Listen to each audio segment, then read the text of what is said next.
Isang paalala, ang video na ito ay ayon lamang sa aking sariling pananaliksik. Hindi ko nais na pilitin ang sino man na maniwala sa videong inyong matutunghayan. Kung hindi kayo kumbinsido sa mga impormasyon at taliwas ang inyong paniniwala sa kaalamang aking ilalahad, maaari kayong gumawa ng sarili ninyong pagsisiyasat para sa inyong kakontentuhan. Ang videong ito ay gabay lamang sa mas malalim na kaalaman at pag-intindi at hindi gawa ng isang profesional. Naniniwala ako na malaya tayong magbigay ng opinyon at suhestyon bilang malayang mamamayan ng Pilipinas. Maraming salamat. Ang mga madre madalas na iniisip bilang mga birhen na wala nang ibang ginagawa kundi magdasal ng rosaryo at panatilihin ang kanilang kabanalan sa harap ng Diyos. Ngunit lingid sa kalaman ng nakararami, may ilang Pilipinang madre sa kasaysayan na namumukod tangi dahil sa pagganap nila ng mga tungkulin na lampas sa inaasahan sa kanila. Narito ang 5 sa mga pinakamatapang na madre sa kasaysayan ng Pilipinas na nagpakita ng pambihirang tapang at nagpamalas sa buong mundo na ang pagiging madre ay higit pa sa nakikita ng karamihan.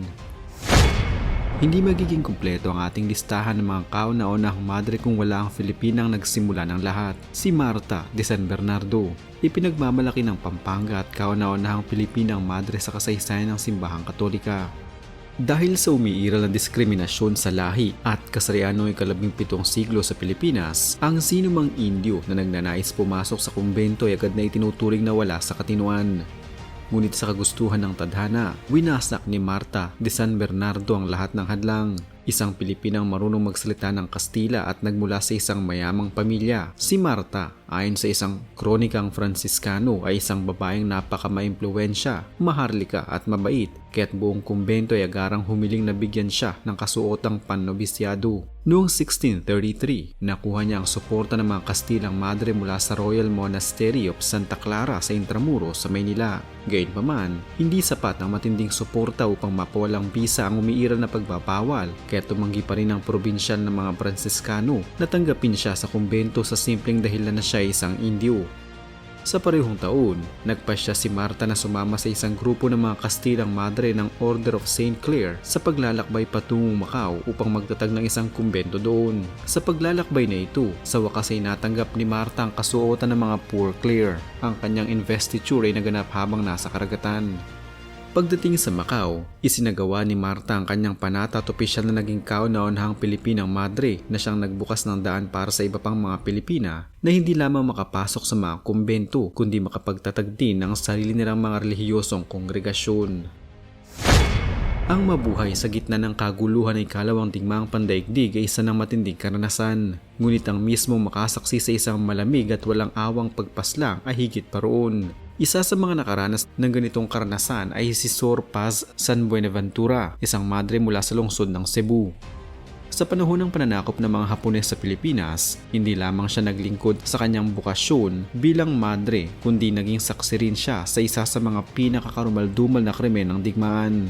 Noong ika-26 ng Marso taong 1945, nasaksihan ni Sor Paz kung paanong pinahirapan at walang awang gutan ng ulo ng mga sundalong Hapones sa pangunguna ni Lieutenant Colonel Isamu Morimoto, ang 2 Amerikanong piloto at 5 Pilipinong bilanggo. Sa pagsapit ng liberasyon, nagpakita ng pambihirang tapang si Sor Paz nang magpasya siyang tumestigo laban sa mga opisyal na Hapones na responsable sa pagpaslang. Hindi siya nagkatubiling ilahad ang buong katotohanan upang mabigyang hustisya ang mga biktima ng karahasan. Sa kabila ng panganib at posibleng banta sa kanyang buhay, buong tapang siyang humarap sa hukuman bilang pangunahing saksi ng prosekusyon. Ang paglilitis ay isinagawa sa parehong gusali kung saan nililitis si General Tomoyuki Yamashita, ang kilalang pinuno ng puwersang militar ng mga Hapones sa Timog Silangang Asya.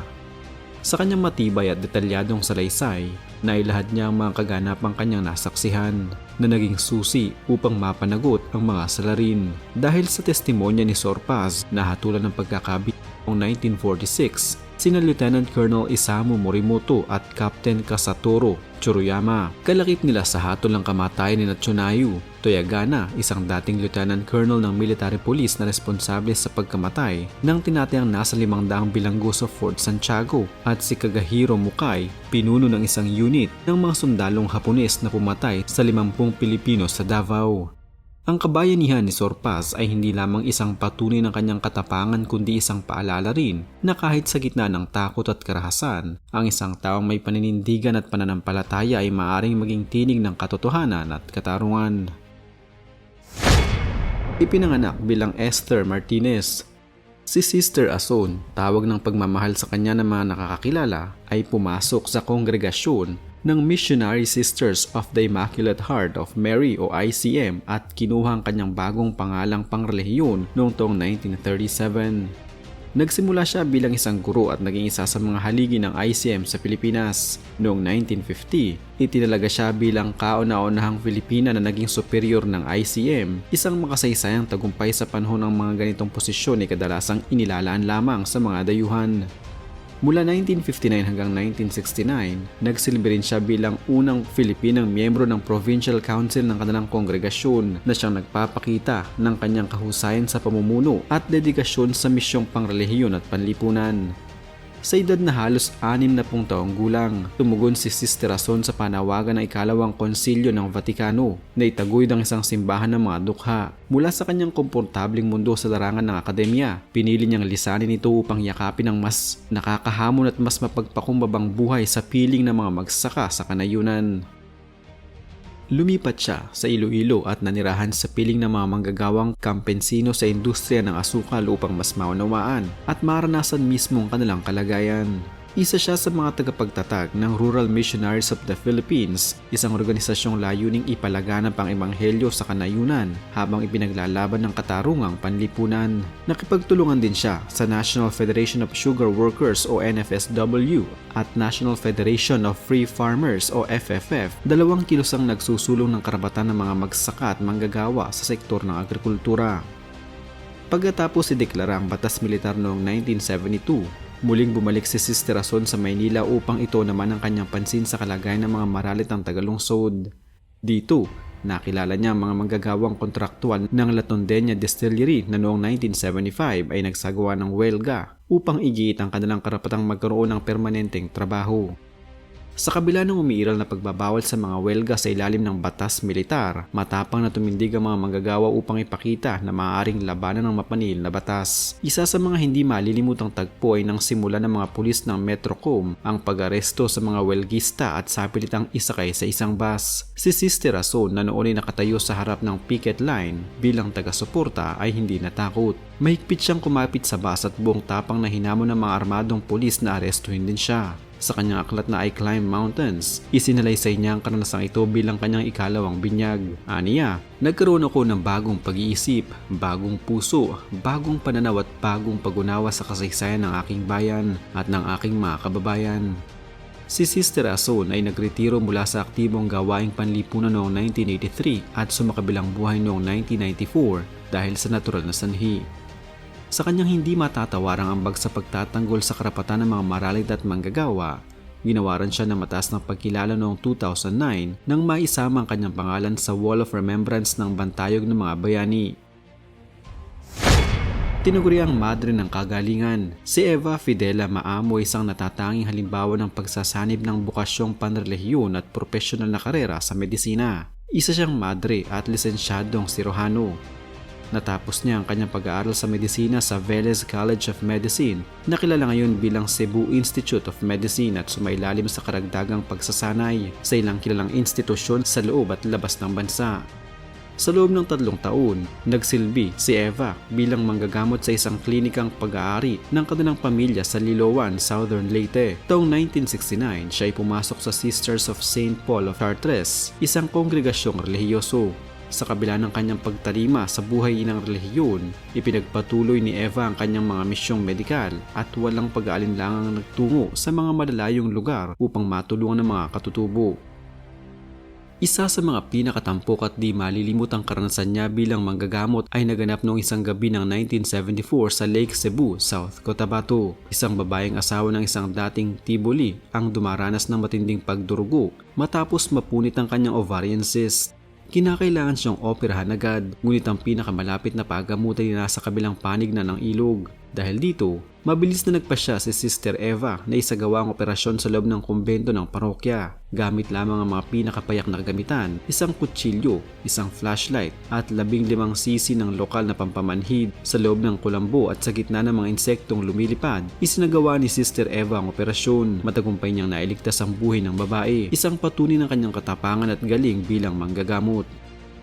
Ngunit hindi doon nagtapos ang kanyang misyon. Sinanay niya ang ilang katutubong kalalakihan upang maging mga barefoot doctors, mga tagapangalaga ng kalusugan sa kanilang sariling mga komunidad. Sa Maynila, itinatag niya ang Foundation of Our Lady of Peace Mission o FOLPM na nagbibigay ng iba't ibang serbisyong panlipunan sa mga maralitang pamayanan gaya ng mga scholarship, libreng serbisyong medikal at feeding programs at mga programang pangkabuhayan. Isa rin siya sa mga pangunahing tagapagtaguyod ng pagtatayo ng Our Lady of Peace Hospital, isang 4 na palapag na charity hospital na matatagpuan sa loob ng Bahay Pangarap Complex sa lungsod ng Parañaque. Bilang pagkilala sa kanyang walang sawang paglilingkod bilang madre at manggagamot, ginawaran si Sister Eva ng Ramon Magsaysay Award noong 1997, isang prestigyosong parangal sa larangan ng serbisyo publiko sa Asya. Tumanggap din siya ng Mother Teresa Award noong 1992, Outstanding Woman of the 21st Century noong 2002 at International Peace Prize noong 2003. Ipinanganak sa isang mayamang pamilya sa Bacolor, Pampanga, si Cristina Ventura Hocorma ay lumaking may malalim na malasakit sa kapakanan ng mga mahihirap. Ipinadala siya upang mag-aaral sa Colegio de la Concordia de Manila, isang eksklusibong paaralan para sa mga dalagang pinamamahalaan ng Daughters of Charity. Sa paaralang ito, hindi lamang pinagyaman ng kanilang spiritualidad kundi binuksan din ang kanilang kamalayan sa kalagayan ng mga maralitang Pilipino. Labis na nahikayat ang batang Cristina sa misyon ng Daughters of Charity of St. Vincent de Paul kaya't pinag-isipan niyang pasukin ng buhay relihiyoso, isang desisyong maring tinutulan ng kanyang mga magulang. Ngunit nang pumanaw ang kanyang mga magulang, sa wakas ay naisakatuparan ni Cristina ang kanyang pangarap na maging madre. Noong 19 ng Marso 1875, opisyal niyang tinanggap ang kasuotang pangrelihiyoso ng Daughters of Charity at kinuha ang pangalang Sor Asuncion Ventura. Matapos matanggap ang bahagi ng kanyang mana mula sa pamilya, kusa niyang ipinagkaloob ito sa Congregation of the Daughters of Charity. Ginamit niya ang nasabing pondo upang ipatayo ang Casa de San Vicente de Paul, na ngayon ay kilala bilang Asilio de San Vicente de Paul, noong 1885. Kaya't kinikilala si Sor Asuncion bilang kauna-unahang Pilipina sa kasaysayan na nagtayo ng isang ampunan.